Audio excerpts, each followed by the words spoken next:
Alright, hello everyone, and thank you for tuning in once again to the Black Box Podcast, BBOR, Black Box Online Radio. Now today we're going to be talking about the death of Lauren Agee, coming to us from Hendersonville, Tennessee, and Lauren, of course, passed away in a lakeside area while she was attending a festival known as Wakefest, a wakeboarding festival. This is well, like all uploads on this channel, this is mostly geared toward people who are somewhat familiar with the case, so we can discuss theories and possibilities. And I'm going to really focus in on the new podcast put out by Sheila Wysocki called Without Warning. And I really just know that this is going to turn into a giant series of uploads for this channel because I just thought that was the only way to really go about it. I've been exposed to Lauren Agee's case a couple months ago, and it's been featured, on 2020 and Crime Watch Daily, and Sheila Wysocki has become somewhat of a celebrity around the case. Now, one of the big reasons why I didn't cover this one earlier is because I just didn't know what to say.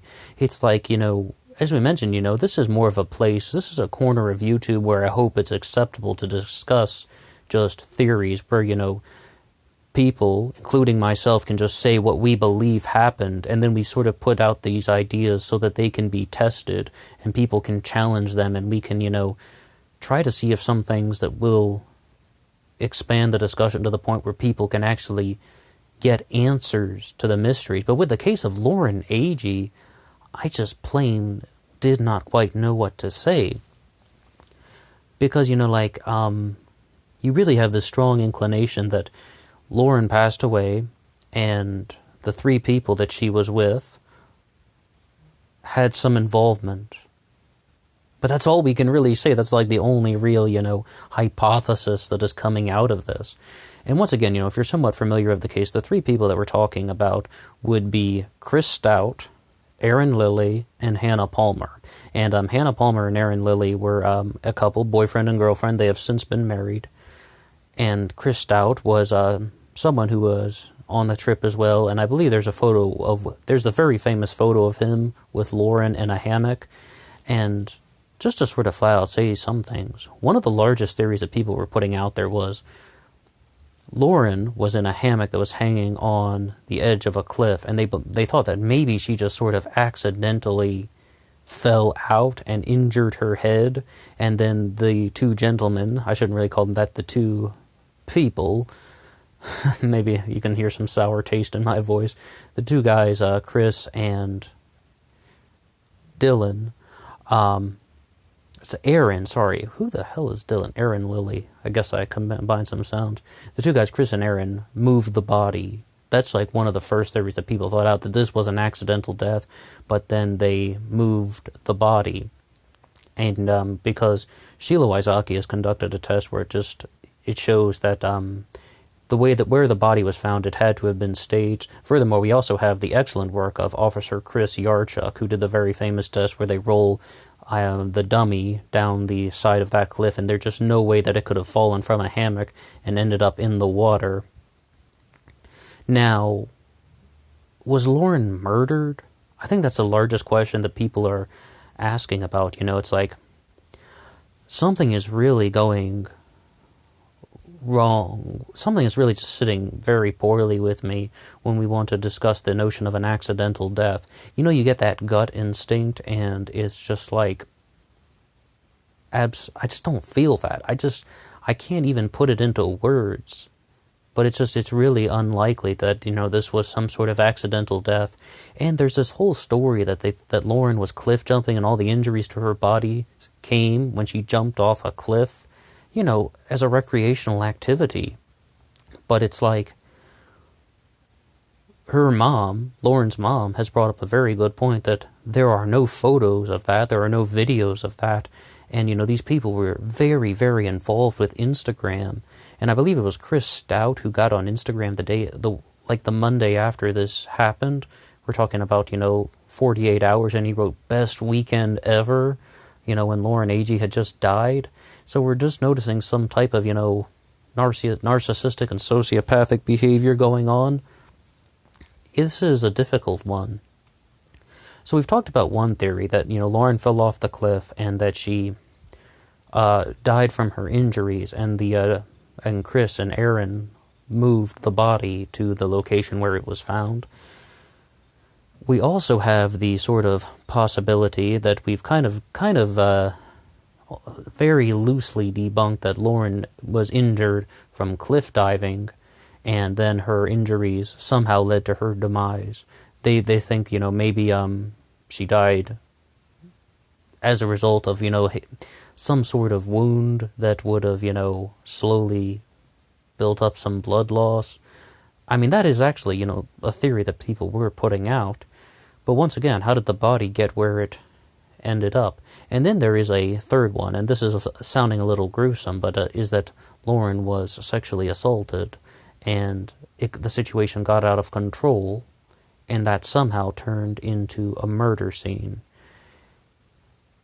I can't even say that I support that theory, but out of all the things that we've talked about so far, and all the things that I would say about this particular case, that's kind of where I'm leaning to, because one of the big things, though, is that they did not do a rape kit.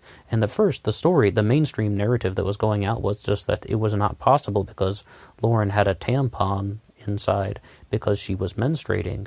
And I was watching an interview with Sheila Wysocki on the show Brain Scratch, and then she explained that that is not actually true.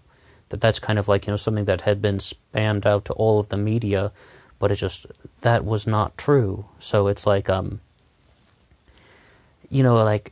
if there had been some sort of way to get the forensic evidence involved with that, I think this case would be much easier to solve. And the thing that I was really hesitating saying, because when we theorize, we are talking about real people, and if we're going to accuse them of something, it can be, I just don't even want to cross any certain ethical boundaries. But we mentioned the three friends, Aaron Lilly, Hannah Palmer, and Chris Stout. And I've just had this gut feeling from the beginning that I was very hesitant to say, but it's like, I really feel that Chris Stout is sort of the person who kind of holds the key to all of this. I can't really go out on a limb and say that he was the one who committed the sexual assault, or he was the one that murdered Lauren. But I just really feel that he is kind of the key to solving this mystery. And I believe presently, as of September 2018, which it is now, he is in jail for a DUI, completely unrelated charge. But, I mean, I'm totally going off of a gut feeling on that, because I would have to say that this is just, a case where a lot of the evidence has been kind of lost, and we have three people that are, not exactly cooperating. And I do hope that we get answers some days, and Sheila Wysocki's podcast will hopefully draw some more attention to this case and get some more discussions going on. Overall, she has a very, I guess I would say a well-packaged podcast, where it's like, there's a narrator, there is lots of music, and, they change the scenes, and I really thank Gray Hughes for putting up the free upload on YouTube, and lots of different guest interviews and, different segments, and it's just well packaged, I guess, but I kind of lean more toward the ones where it's people just giving a straight narration, where people are just kind of like talking continuously in a monologue. So you can almost view it as sort of a storytelling thing, or at the very least, you can listen to everything that they're saying, and you're like, pause, wait a second, that doesn't quite make sense. I have, a different idea about what would make more sense. So when you divide it all up and you're bringing in all these different voices, and not to mention, some of it's just sort of filler, as I mentioned, the narrator and the musical changes. I mean, it's not exactly the style of things that I like to go for. But one of the biggest things that we would always want to know about this is, what is it that the three people who are, possible culprits are hiding? there really is the notion that Lauren slept in a hammock, but then she moved her stuff to somebody's tent. And once again, I can't really go out on a limb and say it, but I'm really getting the impression that Chris Stout was involved with that Chris and Lauren got into a tent together, and something got out of control. But one of the big reasons that would, I think that it might kind of go against that theory would be, why would Hannah Palmer and Aaron Lilly, I almost called him Dylan again, Aaron Lilly and Hannah Palmer cover up for him? I mean, it's just like, why wouldn't they just kind of come clean in exchange for, telling the truth? If they had nothing to do with Lauren's death and demise, why are they protecting this guy? I mean, if he raped and murdered their friend, So there is the slight possibility that some other things were going on that we just don't know about. And when I say that this is so difficult, it's just because people are not talking.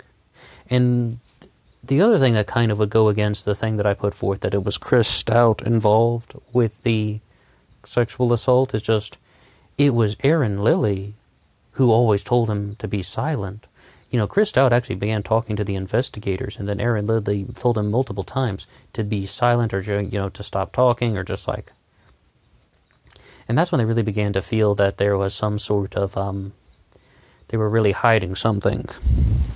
I do disagree with one thing that was put forth in the Without Warning podcast, when it's like, I want to say that it was Chris Stout and Hannah Palmer actually were in a canoe, and when Lauren's body was discovered, and they began paddling over toward the site where Lauren's body was found, and the people who were, trying to get Lauren out of the water told them to stop and to stay back, and they asked, "We want to know if this is our friend." And there's almost an immediate kind of premise that's been inserted that they already knew that was their friend, but I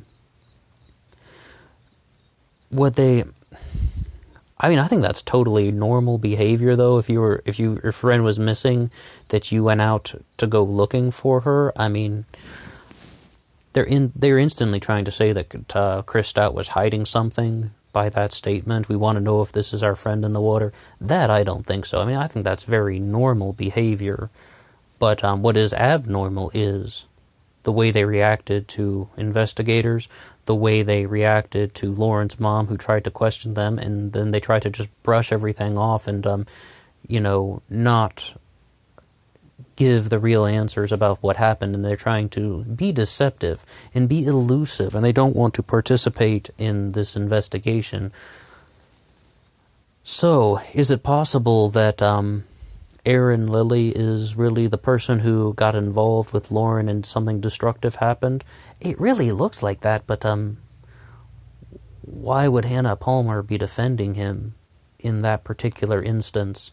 And it's just like, did something rough just happen to Lauren that was not a sexual assault? Like, instead of falling off the cliff, was she pushed or something as part of, a prank or a joke?